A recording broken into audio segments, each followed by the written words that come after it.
Assalamualaikum warahmatullahi wabarakatuh.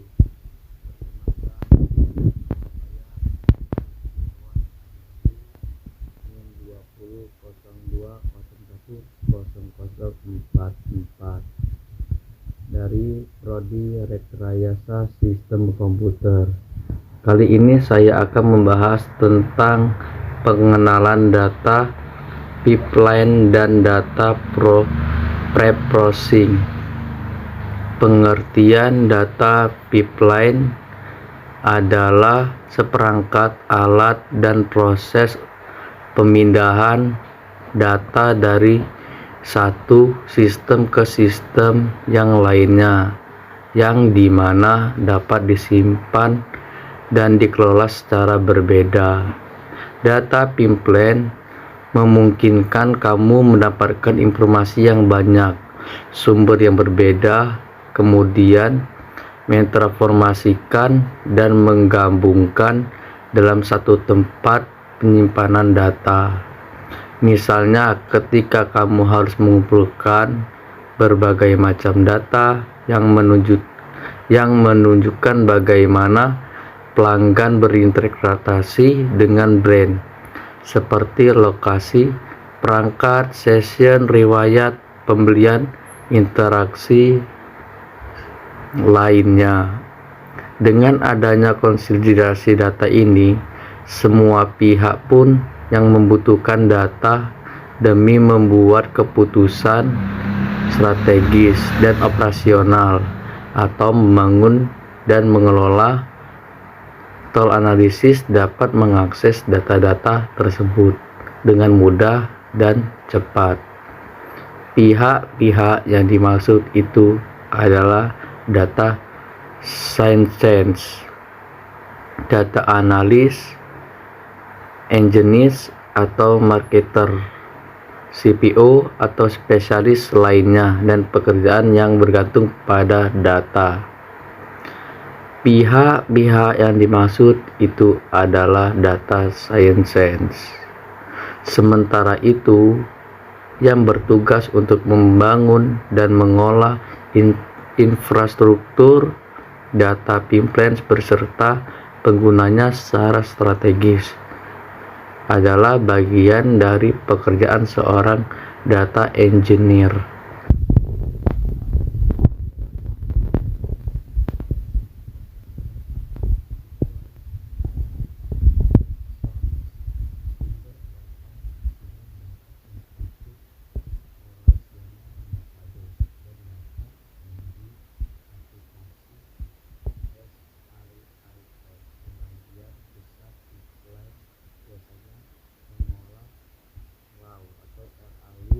Data berbagai sumber melalui mekanisme push, API call, atau webhook.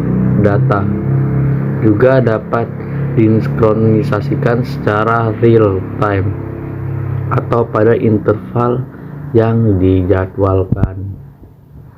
2. Destination. Tujuan dapat berupa data store seperti data lake, data mart, data warehouse berbasis cloud, atau mungkin juga aplikasi BI atau analitik. 3. Transformation. Mengacu pada operasi yang mengubah data ini dapat meliputi standarisasi data, pengurutan, deduplikasi, validasi, dan verifikasi. Tujuan utama adalah transformasi untuk memungkinkan analisis data yang dapat dilakukan. 4. Processing. Ada dua model dalam pengambilan data. Pertama adalah batch processing, di mana sumber data dikumpulkan berkala dan dikirimi ke sistem tujuan. Kedua, yaitu sistem processing, yang dimana data diperoleh, dimanipulasi, dan dimuat segera setelah dibuat. 5. Workflow yang melibatkan sciencing dan manajemen ketergantungan terhadap proses. Ketergantungan workflow dapat bersifat teknis atau berorientasi pada bisnis. Contoh ketergantungan teknis misalnya setelah asimilasi data dari sumber, data disimpan dalam antrian pusat sebelum dilakukan validasi lebih lanjut dan dikirim ke tujuan. Sementara contoh ketergantungan bisnis misalnya ketika data harus diverifikasi saling dari satu sumber dengan yang lain agar menjaga akurasi sebelum konsolidasi data dilakukan. 6. Monitoring. Data pipeline yang harus memiliki komponen monitoring yang untuk memastikan integrasi data. Tujuan monitoring ini adalah memeriksa bagaimana data pipeline dan stacksnya yang bekerja sesuai kebutuhannya. Jenis-jenis data dalam data pipeline. Yang pertama ada raw data yang bisa disebut dengan raw data bila pelacakan data yang dilakukan tanpa adanya tahapan pemrosesan. Ini adalah data yang disimpan dalam format encoding untuk mengirimkan tracking event seperti JSON atau JSON. Data mentah atau raw data belum memiliki skema yang diterapkan. Umumnya semua tracking event dikirim sebagai raw data karena event dapat dikirim ke single endpoint dan skema tertentu dapat diterapkan dalam pipeline nantinya. 2. Proses data. Proses data ini adalah data mentah yang telah diterjemahkan dalam format event tertentu dengan penerapan skema tertentu. Contoh, JSON tracking event yang terjemahkan ke season start event yang berskema yang dianggap sebagai data yang telah diproses. Event yang sudah diproses dapat disimpan ke dalam table event atau tujuan yang berada dalam data pipeline. Nomor 3. Choked data. Proses data ini yang telah dikumpulkan dalam ringkas disebut sebagai choked data. Contoh dari choked data adalah data yang berproses menjadi season start dan season end event untuk digunakan sebagai input dalam choked data yang merangkum aktivitas harian pengguna seperti jumlah sesi dan total waktu yang mereka habiskan di dalam situs.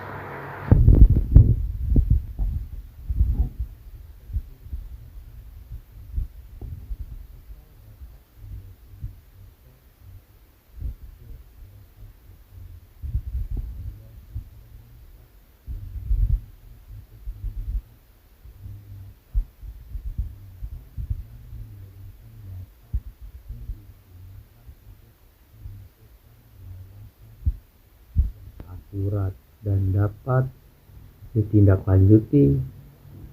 Arsitektur yang digunakan untuk memberikan desain data terbaik dalam pengolahan semua peristiwa data, membuat analisis pelaporan dan agar data lebih mudah digunakan. Analis dan data engineer menerapkan arsitektur pipeline agar data dapat meningkatkan bisnis intelligence atau BI, dan analisis serta fungsionalitas yang telah ditargetkan. Business intelligence dan analisa menggunakan data untuk memperoleh wawasan dan informasi yang efisien serta secara real time.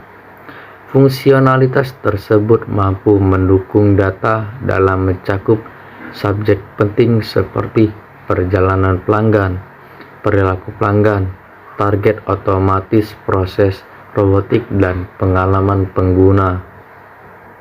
Arsitektur data pipelines dapat dipecahkan menjadi serangkaian bagian dan proses, yaitu yang pertama, sumber. Bagian ini adalah di mana semua dimulai dari mana informasi itu berasal. Tahap ini berpotensi melibatkan berbagai sumber seperti aplikasi cloud, relasi database, SQL, dan apps head code atau disebut Abject Headops. 2. Penggabungan data dari berbagai sumber sering digabungkan saat melakukan perjalanan bergabung dalam daftar kriteria dan logika untuk bagaimana data ini muncul bersamaan. 3. Ekstraksi data analis mungkin ingin dapat ditemukan di bidang yang lebih besar seperti produk area di bidang kontak nomor telepon. Terkadang bisnis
time bergantung pada pencocokan dan penggabungan data pipeline. Yang ini melibatkan pengumpulan data, pemrosesan data dari sumber yang berbeda dalam mengelola catatan di aplikasi dan menggabungkan hasil menjadi satu catatan emas. Pengertian data preprocessing. Data preprocessing adalah teknik awal data mining yang untuk mengubah data mentah menjadi format dan informasi yang terlebih. Data diambil dari berbagai macam sumber, seringkali mengalami error, missing value, dan tidak konsisten, sehingga perlu dilakukan pembenahan format agar hasil data minim, tepat, dan akurat. Pre-processing melibatkan validasi dan importasi data, yang dimana validasi ini bertujuan untuk menilai tingkat kelengkapan dan akurasi data. Sementara investasi data memasukkan missing value melalui program continuous atau proses automation atau DPI. Langkah-langkah data preprocessing. Setelah mengisi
menggunakan perangkat lunak dan pemrograman pemrosesan data.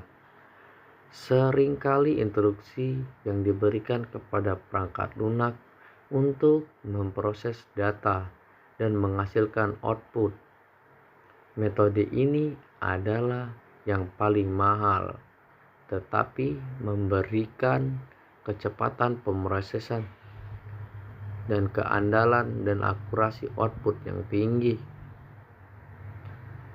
Contoh data processing. Data processing telah terjadi dalam kehidupan sehari-hari. Data processing telah terjadi dalam kehidupan sehari-hari, namun apakah kita mungkin menyadari atau tidak? Berikut ini adalah beberapa contoh data processing di kehidupan sehari-hari. Yang pertama, software stock trading yang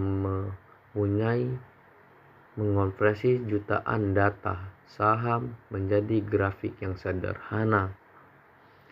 Dan yang kedua, perusahaan e-commerce yang menggunakan riwayat pencarian pelanggan untuk merekomendasikan produk serupa.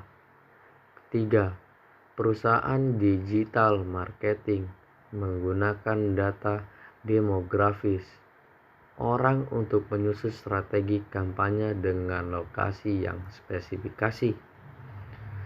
4. Jenis mobil self-driving yang menggunakan data real-time dari sensor untuk mendeteksi apakah ada pejalan kaki dan mobil lain di jalan. Ada 6 langkah utama dalam siklus data processing, yaitu langkah pertama adalah collection. Pengumpulan data mentah adalah langkah pertama dari siklus data processing. Jenis data mentah yang dikumpulkan memiliki dampak yang besar pada output yang dihasilkan.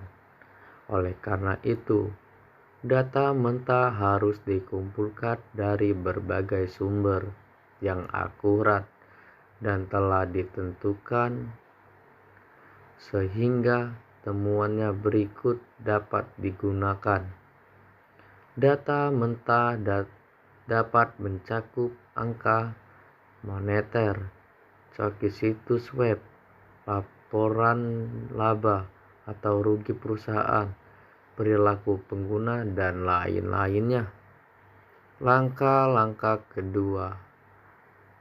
Yang kedua, ada preparation, persiapan data atau pembersihan data adalah proses pengurutan dan pemfilteran data mentah untuk menghapus data yang tidak perlu dan tidak akurat. Data mentah diperiksa untuk dicari kesalahan di aplikasi, kesalahan perhitungan, atau data yang hilang dan diubah menjadi format yang cocok untuk analisis dan pemrosesan lebih lanjut.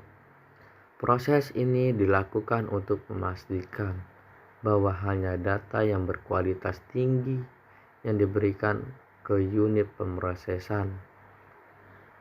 Langkah-langkah yang ketiga, ada ilah input. Dalam langkah ini, data mentah dikonversi menjadi bentuk yang dapat dibaca mesin dan diberikan ke unit pemrosesan. Proses ini dapat berupa entry data melalui keyboard scanner atau sumber input lainnya. Langkah-langkah keempat, ada data processing. Dalam langkah ini, data mentah diolah dari berbagai metode pemrosesan data menggunakan machine learning dan algoritma kecerdasan buatan yang untuk menghasilkan output yang diinginkan. Langkah ini mungkin sedikit berbeda dari proses ke proses lainnya, tergantung pada sumber data yang sedang berproses. Misalnya, data lake, database online, perangkat yang terhubung, dan lain-lainnya. Dari penggunaan output yang dimaksudkan. Langkah-langkah kelima, output. Data akhirnya dikirimkan dan ditampilkan kepada pengguna dalam bentuk yang dapat dibaca, seperti grafik, tabel, file vektor, audio, dan video, dokumen, dan lain-lain. Output ini dapat disimpan dan diproses lebih lanjut dalam siklus data processing berikutnya. Langkah-langkah keenam, ada data store atau dengan storage. Langkah terakhir ini dari siklus data processing adalah penyimpanan, yang dimana data dan mendata disimpan untuk penggunaan lebih lanjut. Proses ini memungkinkan untuk akses secara cepat dan pengambilan informasi kapanpun diperlukan, dan juga memungkinkan untuk digunakan sebagai input dalam siklus data processing berikutnya secara langsung. Sekian dari saya, Firjawan Abimayu, penjelasan dari saya. Sekian dari penjelasan dari saya. Wassalamualaikum warahmatullahi wabarakatuh.